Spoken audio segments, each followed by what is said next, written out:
Hola, one and all. Welcome to Soul Mechanics. Please step into my office and make yourself as comfortable as is possible. This clip is intended to be an interesting one. However, I should like to begin by stating that, first and foremost, I apologize to anybody who has, a deeply religious nature. I'm not intending to be. I am an asshole in this regard, but I'm not intending to be, and I'm not trying to put you or your beliefs or anything down. I'm just speaking from my experience, and I do have to say, as my beautiful, wonderful muse has instructed me to say that, while this investigation and the proposed concepts we put forth, the considerations and suppositions that I put into play are largely my own personal determinations on the matter, but they are based in, my personal experience, and this peer-reviewed, as the atheist community is going to throw that around all the time, saying that things are not peer-reviewed, so they don't mean anything, but these are in fact peer-reviewed experiences because we've shared them with other operatives, and our operatives, though we have slightly differing experiences, we come to the same conclusions. And if you dig in, if you actually do your own personal investigation, if you put down the footwork, and you put boots on the ground and stomp, dig into it, you're going to find the same thing. So everybody does. So but I do have to say, as I was instructed, that I cannot claim to have any expert knowledge on anything that I'm speaking of. I am not an expert on any of this.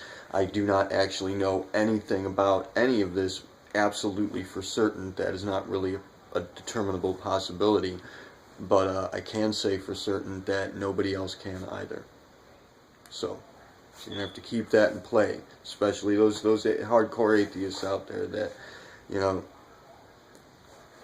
you may have peer-reviewed studies, but they still do not actually know what they're talking about.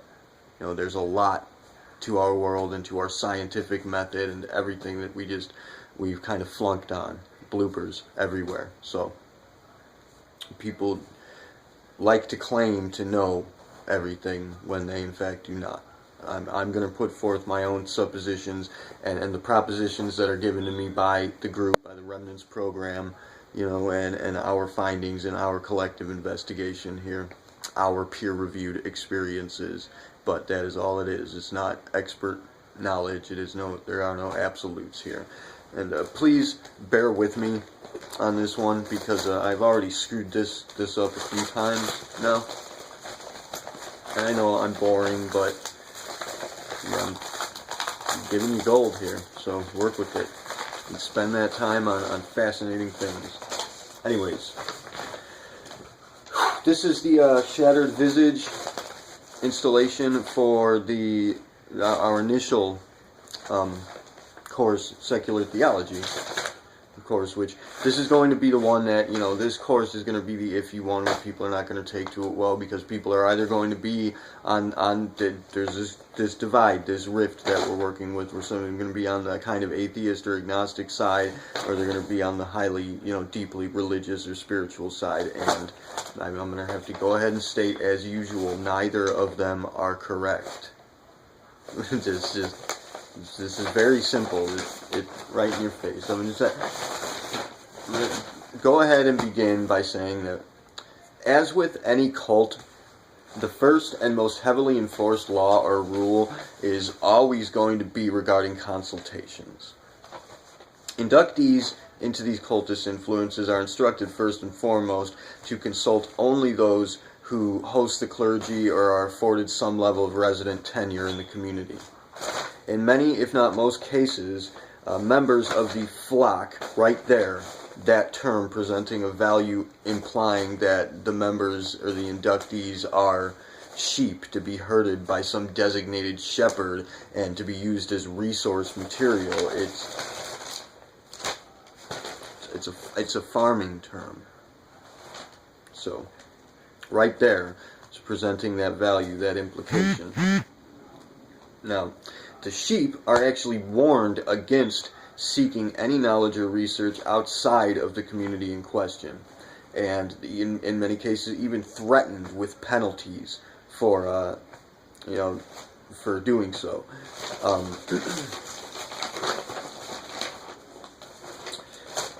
The initial presentation of these cultist influences is going to be ultimately the concept that you have a soul. That you have a soul. That you are not a soul, really. That you are thereby you are somehow separate from this soul, and they impose upon you arbitrary systems of morality and then propose a philosophy based on reward and penalty in some sort of an otherworldly kind of game show sort of scenario, wherein your soul, not you, mind you, your soul, though, your immortal soul, will receive rewards or penalties, based on your reactions to the events that occur in your life, your reactions. You are not creating here, you are reacting. This, by the way, reward and penalty, is how we train animals. Except, in the case of training animals, we actually have enough respect to reward them with something that is real and tangible. In any case, where were we? The fact of the matter is that we do live in a duality-based scenario. So it's really impossible to tell whether this concept of separation from the self spurned the religions or the religions proposed it. We get in asking that sort of a question, we come back to the chicken or the egg scenario, wherein you cannot even approach the question. That's where you start to get to the edge of comprehension, as I've called it, the boundary. That's the point where you are in fact approaching nowhere, and you get to a point where, in asking these sorts of questions, the only method by which you can come to any reasonable conclusion is just by starting to make shit up. You'd start reflecting yourself, and you start wandering off into the fantasy, into the dream. There is an absence of the edge. This is the trick. These paradoxes. That's the trick that makes the bars of your cage disappear. It's the magic trick that makes it seem as though it's never ending. There is no edge. However, I believe we may have found one. So, that's an aspect we're going to explore in the further videos. I do intend to make a few other videos before we continue with the secular theology course. This is to prep us for the ongoing course, but also the Spotters Challenge is back in play, so anybody who can tell me what is going on here, you will get rewarded for it. But But before I continue with the secular theology course, I do want to do more research, as I would like to be as heavily informed as is possible before I go ahead and take on the titan that is, modern religion. So, anyway, that system of reward and penalty, that's how the indoctrination works. And in this case, the Catholic cults actually took it a step further and went so far as to propose the concept of a hell, or an eternal damnation of the immortal soul. Mind you, they also state very clearly in their doctrines that the dead have no real consciousness, or for all intents and purposes do not even really exist at all, thereby contradicting the entirety of their construct at face value right then and there. And of course the idea that God would carelessly cast your soul aside forever into a lake of fire, no less, for minor offenses, mind you, offenses that are entirely arbitrary and have no real moral value whatsoever. This idea is an immediate contradiction of the concept of what God is proposed to be, which is loving, or even love itself, which love, of course, as we've spoken to before, is, that love is not any sort of an affectionate affirmation. Love is, by definition, unconditional. It is investment. It's one's willpower and ability to maintain a determination. So, if you say you love something, it could very well be that you love to hate something. If you are invested in it, it is love. That Thereby, love in a word encompasses everything, and that is why it is the God concept. So, sorry, where were we? But, yeah, so that right there, that both of those immediately contradict the entirety of the construct proposed. So, that's going to be one of the little glitches, the gaps, the contradictions you want to look out for. No illusion is perfect. Ever. So, you want to look for the gaps, you want to look for the glitches, you want to look for the contradictions, the places where things don't line up. You find those pieces and you can tear at the seams of it, get through to reality. But anyway, that, as I said, that's just two fundamental contradictions in the construct of the entirety of their constructed proposal. But we can overlook that for now. For the most part, as the issue at hand here is the nature of the extreme and, in most cases, permanent psychological abuses that are inflicted upon the victims of these cultist influences. Even for the most practiced psychonauts and spotters, such as myself and those who are working with the Remnants program, the founders of the Remnants program, and, Nick, Casey, other people like that, Kelly, Megan, Boob, the foundation of the initiative, even for us who have gone so far as to actually place ourselves in a frame of reference in time space that we could actually consider to be a real hell, and determined the ultimately illusory nature of it, there's no way for us to tell whether that is a real threat to the self or not. So, I mean,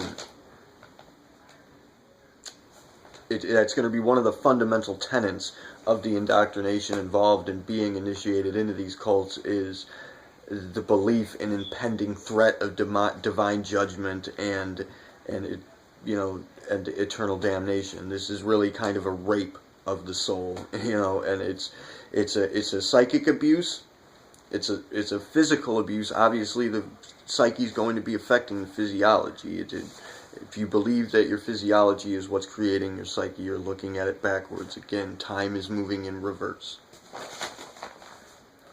It's sort of that. We'll get to that, but that's where that fourth dimension comes into play. But so this is an outright burglary of one's ability to really experience true love, which, as I said, is investment. But at the same time, that is what they're going to tell you God is, love. So, again, that's point blank contradiction. It doesn't work. The mechanism is broken.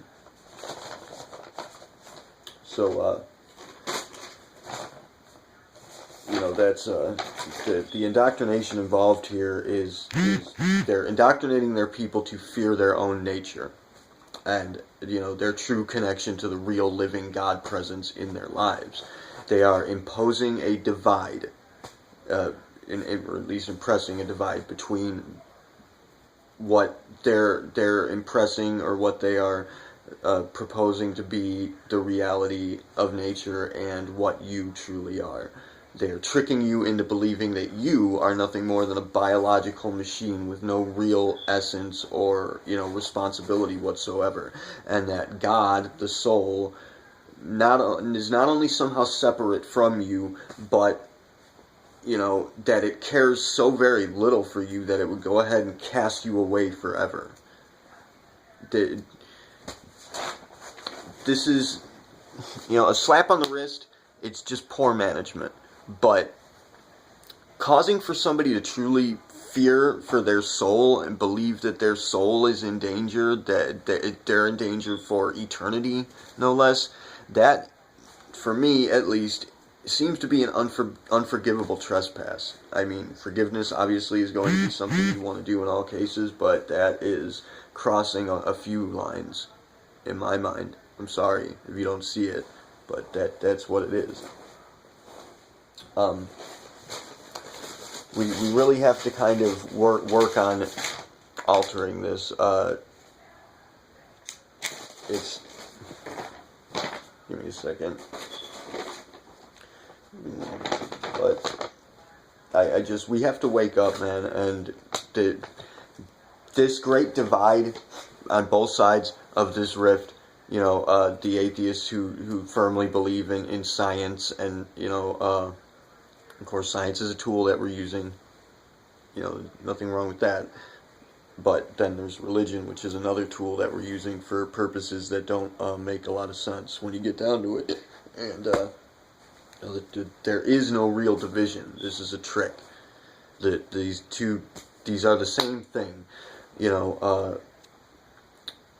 These cults have taught you to fear and to avoid, the real God-given skills and abilities, that your natural power as the likeness of God.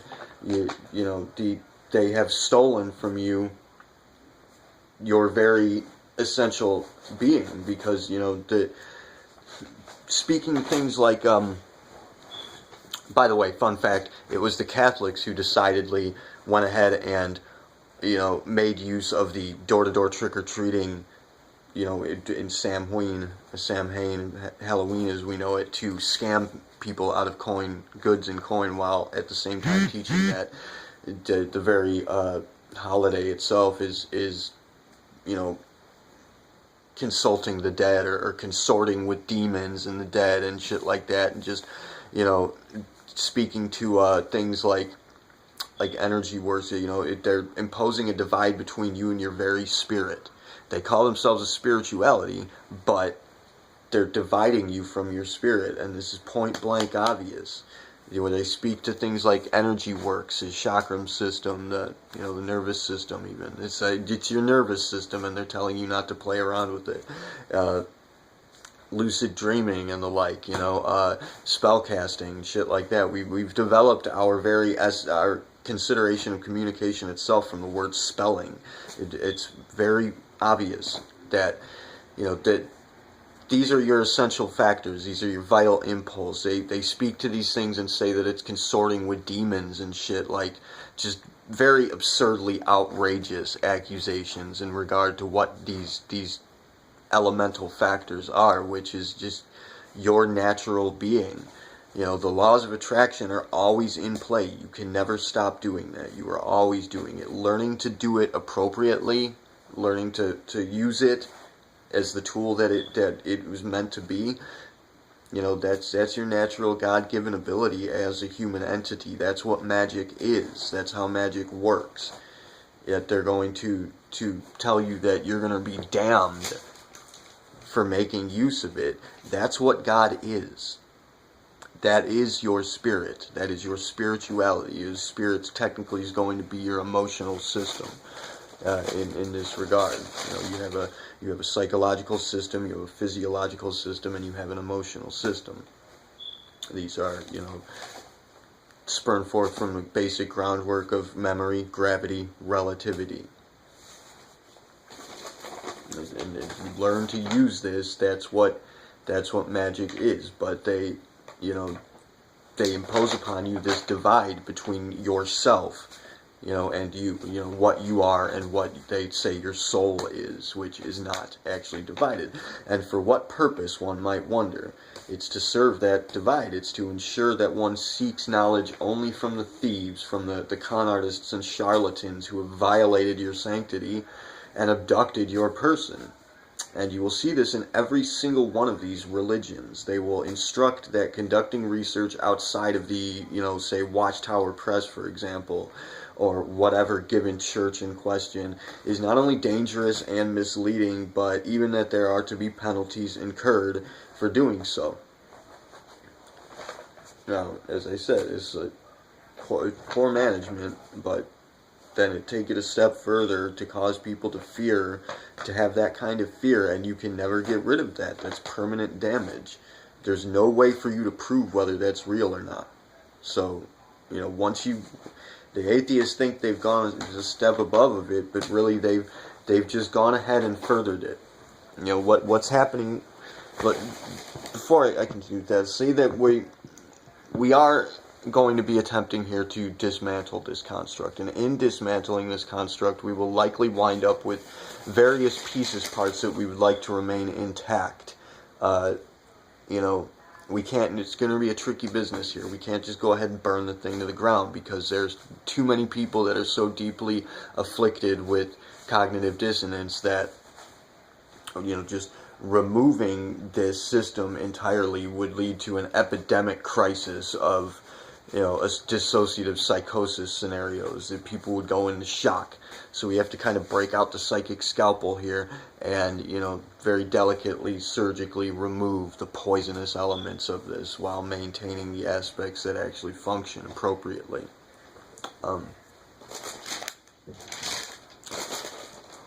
You know, all of this is grounded in this illusion, and it's grounded in this cognitive dissonance which they've created. Essentially, this is a psychological malfunction, an illness that spreads about.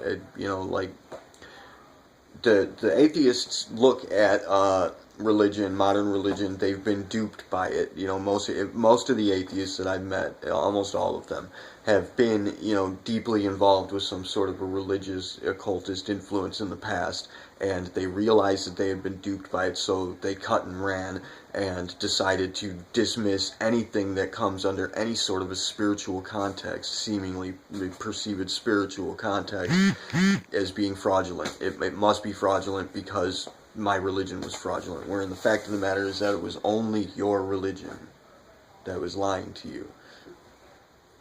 And it seems as though this particular religion, this Judeo-Christian, biblical, scriptural-based religion ideology is so imposing and impending because there are in fact so very many of them.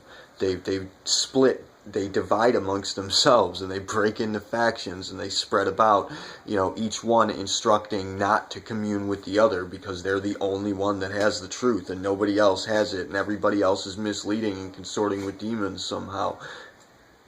You know, it's just what behaves that way? What do we know of that splits into separate cells and spreads about, infecting the organism? That would be a virus, wouldn't it? As I said, we have to work on dealing with this. We do not want to attempt to remove the entirety of the illusion. It's like, even coming down to it, mind you, I'd like to say that I'm going to make mistakes, and I'm going to use terms such as they, as though there are actually people behind this, you know, pulling the strings, that there are people responsible for this, but that is not the case. There is no they. It's not, the people are duped as well, all of them. And it's just this malfunction, and that's going to be the problematic element with dealing with this particular illness, is that there is nobody to blame. It's a figment of our imagination. There's nobody to place the blame on. When it comes down to the bottom line, the only place you can put the blame is on this God figure, which the brain is going to recognize as being yourself, and it's going to respond by reinforcing the cognitive dissonance. And you get to that point where you're kind of blaming the ego. And this is, again, that's coming to the edges, that's coming to the boundary of comprehension, where you're just reflecting yourself. And it seems as though it just extends forever, but as I've said before, spotters, other people, operatives that I've worked with, the foundation members and whatnot, and other people I've trained with, we've all had these very similar experiences when reaching the boundary that thoroughly convinces us that there is in fact something there, that there's something outside of eternity. And as I've stated before in earlier videos, I've had experiences of actually seeing this sort of thing, technically seeing, experiencing it in some way or another. But as I stated, we can't, you know, even the ego itself is going to be obviously where the concept of a devil or an evil in and of itself has come from. And it's basically a way to pass the buck, you know. It's like a fail-safe insurance policy for the self when you get to that point where you start to realize that you are in fact responsible for, you know, the scam, the trick, that you are the one pulling the magic trick on yourself. Then the ego is a way for you to relapse into the pretense. You know, so it's a way for you to delegate responsibility. But, you know, you do not have an ego. There is no ego.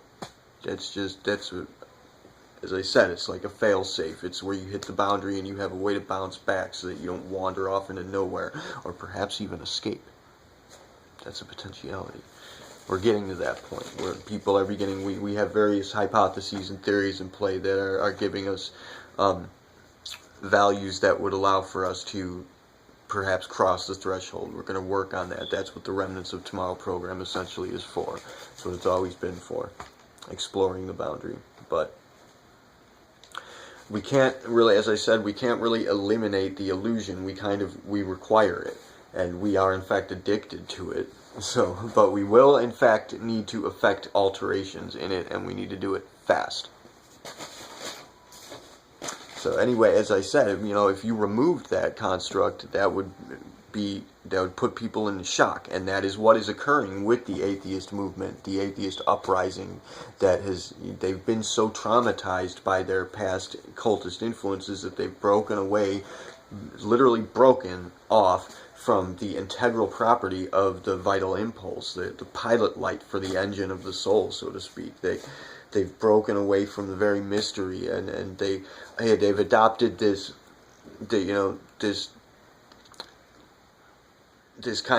they've become a cult in and of themselves. They do exactly the same thing over and over again. It's just they've moved from they're entirely they disregard anything that they think is spiritual, entirely failing to recognize that they have just traded one fraud for another. You know, they're doing exactly the same thing. It's insanity. It's literally insanity. Humanity is insane. The atheists think that they've gone a step above, but you got to look at what they're doing. They're formulating communities, putting people together. They're instructing them to proselytize to others now. It's a belief-oriented, faith-based system of understanding. For example, you know, Darwinian evolution, which is the creed upon which the atheist movement becomes a cult, their primary understanding, requires enormous leaps of faith in order to play out at all without the installation of intervention events that firmly imply a design factor. And, you know, this is because they are not really divided. It's a trick. One of them, you got to realize that neither side of this argument, the spiritual side or the scientific approach, can achieve any acceptable level of functionality without applying the other. There is no division between them. Creation and evolution are the same thing. Evolution is the measure, the method by which creation unfolds. Science is the tool that we use to examine, to investigate, and to make use of intelligent design. It is intelligent design. You guys, it's just, I don't understand how most people can see a separation between the two. I understand that there is creationism, and that's ridiculous. That's just a stupid old idea that people had that they're clinging on to, just like the flat earth thing. It's which the flat earth, I mean, obviously, I can't say again whether maybe the earth is flat, but how fucking creepy would that be? Why would you want it to be that? It's just, I guess the round earth is creepy too, but at the same time, you know, the atheists have adopted this totally mechanical approach that spotters can only refer to as being scientism. And scientism is an obsession with this materialistic, reductionist kind of approach to their understanding, wherein they've moved a step backward from relativity into that more Newtonian mechanical approach, which of course I agree with. I'm, soul mechanics. We do exist within a mechanical construct. We are a mechanism, but at the same time, we do exist. There is deeper, the consciousness exists. There are deeper levels to this than the surface value and then the mechanism of it. There are things behind the stage. There are actors behind the stage working. So, as I was saying, sec. Hang on a second. Sorry. But, basically, what I'm trying to get at here is that there really, it's pretty obvious that there is no division. When look at, for example, the fake news that's been presented lately, this idea of fake news, wherein anything that does not coordinate perfectly with the mainstream media's considerations is regarded fake news and dismissed outright. For spotters, that is to say for anybody that's living life with their eyes open, this should come across as an alarmingly evident value, revealing the total absence of any separation between church and state. Politics is based in religion. Religion is a political schematic. There is no separation between any of these things. There never was. It's part of the illusion. It's how it's constructed. So, I guess I'm thinking I think I might have covered it all. I mean, you got to look at these things and discover the kind of gaps and the contradictions. Look for those glitches that just don't work at all, and investigate for yourself.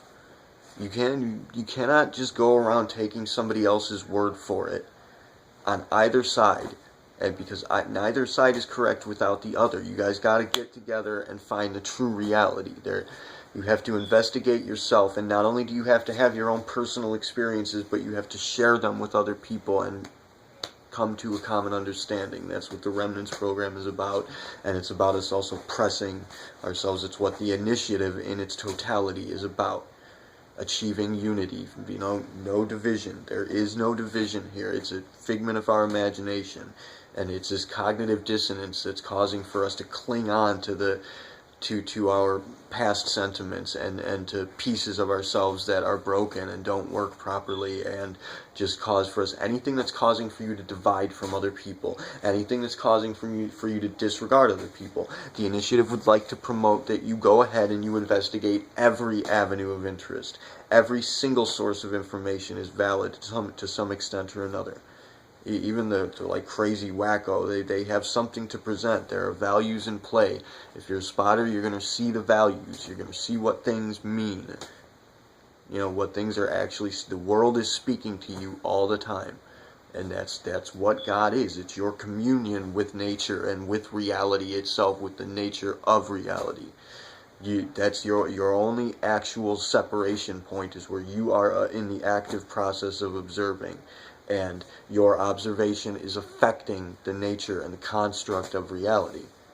So, if you come across anything that teaches you to divide from that you are not part of that, and that you need to, maintain it, with these cultist influences, as I said, it's a burglary of their ability to experience love, because the only true investment they're going to experience is their determination to remain indoctrinated in the cult. And this is why the atheists are so traumatized, because they came up in a community wherein voicing their opinion against this cultist influence would cause for them to lose friends and family, because friends and family who are indoctrinated in these cultist influences, family even, like blood ties, even mother and son, brothers, will cut each other off because of the teachings of this. That if you find that sort of scenario transpiring, you are in the wrong place. It's simple. It's very simple. We're all family. We're all here in the same situation. We all need to be working together to discover a true, absolute situation. And we have people working on an actual theory of everything that are coming to some pretty outstanding conclusions right now. So we're going to get somewhere with that soon. Anyways, that's in a nutshell. That's about as much as I can say right now. Thank you all for watching. Kila Salai, Terry Uni Siari, Namaste. Very happy to have the new people aboard. We're expecting to have some pretty awesome new people coming aboard shortly. So hello, and thank you so much for popping in. All of you are very highly encouraged to contribute anything you wish. you know, any avenue of interest, any consideration that you have to present will make an impact, and will have an outstanding impact. We are making some serious, doing heavy damage here. You don't see it happening yet because it's kind of in the underlying fabric, but it's popping out and things are beginning to change and shit's gonna start getting pretty weird. I told you guys about this a long time ago. For those of you who know me, even decades ago, I told you this was gonna be happening around this time. So I should like to suggest that you keep that in mind, that, you know, I'm the director for a reason, because I do in fact know how to get to where we're going. I see that all of this has happened before, all of this will happen again. So that's it. Kila Salai, Terry Uni Siari, forward together, all as one. Namaste.